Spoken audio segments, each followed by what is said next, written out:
All right, welcome back to Please Read Your Book.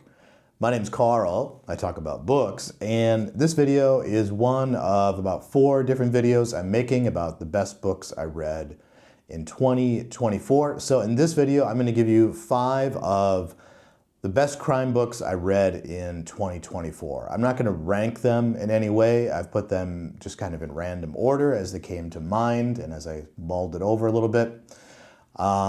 None of these books were published in 2024. In fact, I don't know when some of these books were published, but I did read them in 2024 and I thought they were great. So I hope you like them too. And let's go. So the first one is The Cambodian Book of the Dead by Tom Vater. Wow, this was great. I think this is maybe one of the greatest, definitely, I mean, it's in my top 5, so I'll stop gushing about that. But it's definitely just a fantastic book. Tom Vater is a great writer. To give you a little bit of background on this one, Tom Vater is a German journalist and writer based in Southeast Asia, and he's been writing in and about and from Southeast Asia well over 10 years. I'd have to check how long he's been around. He's quite active in social media. You can find him online. He's a really cool guy, really great writer. He's the type of sort of old Asia hand that I wish there were more of around, because he's a really cool guy, really knows his stuff well, has a great interest in culture and in different social groups and in different things that shape societies and things like that. He's a really great writer, really cool writer. This book in particular is the first book in a series called the Detective Mayer series. So the character of Detective Mayer he's a former German journalist from East Germany. That's a lot of German there.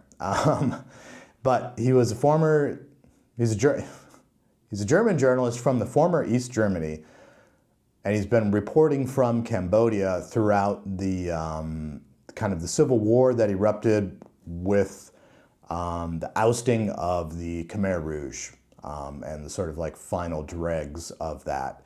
And as the book starts, it's the kind of the fall of the Khmer Rouge, or official fall, although it's still lingering today. And he's kind of doing his last story. There's a very tragic event that happens. I'm not going to give it away because it is a key part of the story.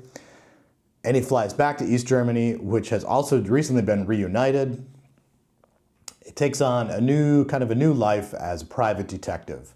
Fast forward a few years, he's been assigned to find an heir to a coffee empire, German heir to a German coffee empire, who has kind of taken a gap year in Cambodia, has started up a surf shop there, but his family wants him brought back to Germany. And he's told to go find him, find out what's going on, and report back to the family. Mayer finds this person very, very quickly. It's not difficult to find expats in Cambodia. There's not a lot of people in Cambodia to begin with due to the genocide. And there's also just not a lot of expats. But Mayer finds him, and it happens very quickly in the book. But as with all sort of great crime writing, all great crime stories, and all great crime stories that have existentialist undercurrents to them, there's a whole lot more going on in this story than just finding someone and bringing them back to where they should be. He finds that there's all sorts of nefarious groups, sort of paramilitary groups, that are operating and still really prevalent and shaping the development, or also you could say holding back the development of Cambodia. So when this book is written, one of the things Cambodia is trying to do is open itself up for tourism and to bring tourism in, and that requires a lot of development because the country is grossly underdeveloped. It's a fantastic story. It's a very wide-ranging story. And if you have even just a passing interest in Cambodia, if you have a passing interest in the Khmer Rouge, and some of the more contemporary history of Cambodia, if you're interested in Cambodian society, how the society has been shaped by both its ancient history and a lot of its beliefs in myths and ghosts and gods and things like that, and also how the modern warfare has shaped Cambodian society. This is a great book. If you've ever traveled to Cambodia and you want a bit of nostalgia about kind of the rough edges of Cambodia, this is really, really good. I think some of the best passages in this book are where Vater really captures a time in Cambodia that was very much a Wild West type scene where things were just very weird, very crazy. You kind of just didn't know what was happening. And it's just all intermixed with the very unique culture there. So definitely a fantastic book that I would highly recommend to anyone interested in contemporary literature set in and about Southeast Asia. So there you go. So that's The Cambodian Book of the Dead by Tom Vater. The second one is The Moving Target by Ross MacDonald. I think I did a video about this before. I'm not sure if it's still up on my channel. I took down some of my worst videos. I should take down more. Ross MacDonald is kind of a continuation or an evolution of what Raymond Chandler did with the detective novel, in that the detective is a lens to view certain aspects of society that may not always come to light, or that we don't like to admit are there.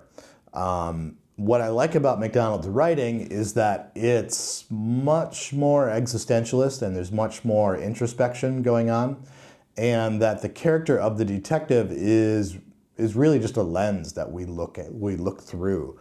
And what's more important, the story is more about what's happened in society or what's happened to a group of people, rather than just sort of a whodunit and who's trying to solve the mystery. I really don't like those sort of like classic mystery books. I don't like police procedurals or anything like that. So that's why I classify this as a crime book. So this one is all about the search for a millionaire who has disappeared, who has some strange links to sort of snake oil entrepreneurship in California, which, even though it's set in the 1950s, I found that to be very relevant for a lot of what happens today with like influencer culture and a lot of sort of like tycoons that are sort of born out of software and AI, and basically are just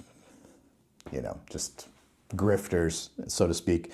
But it's a really great story. It has some really great commentary on American society, how we view the rich, and the type of people who sort of like feed off of the rich, and in some ways also bring down the rich as well. And there's kind of some questions of like, well, maybe that's the way it should be. So who knows?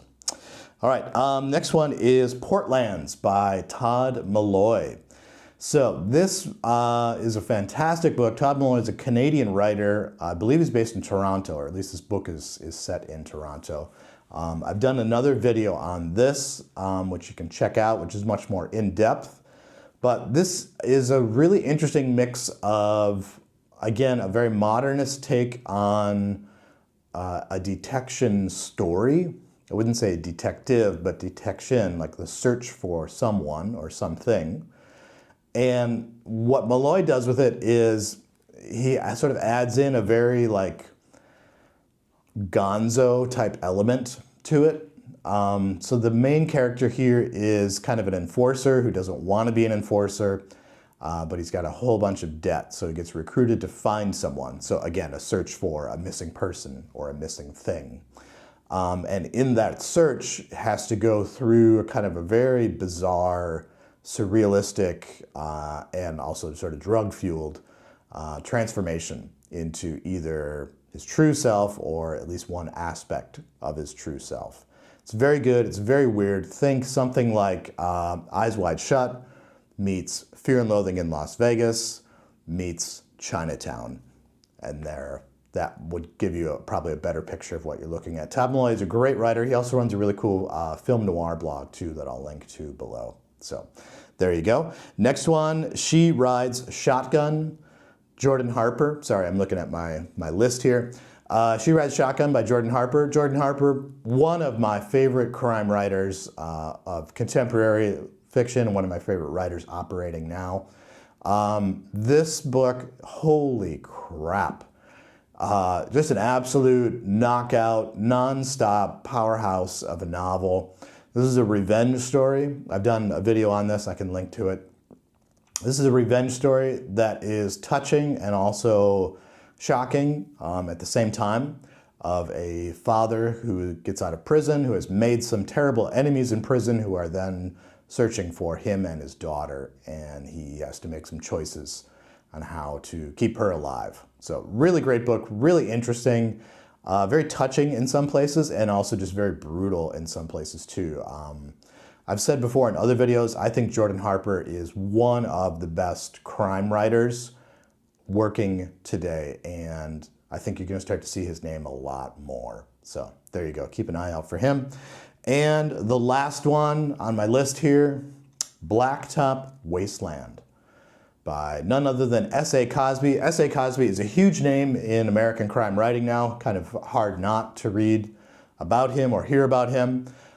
This is one of his earlier novels that I kind of prefer, partially because I prefer this type of story. So this is more of a getaway story, or sort of like crime or criminals on the run story. It's about a son of a kind of former criminal gangster type guy who, for part of his life, the son was a getaway driver, but has somehow gotten away from it. Interesting pun there. And now he's back into it again. He tries to do sort of one more job to save his garage, to save his mechanic shop. And of course, it's not going to go well. But it's very well written. S.A. Cosby is a fantastic writer. He's able to not only tell a great crime story, like I said, this is a getaway story. It's very thrilling, very exciting, very adventurous. But at the same time, he's also able to bring to the surface or bring to light issues of race, issues of poverty, issues of inequality, particularly in America.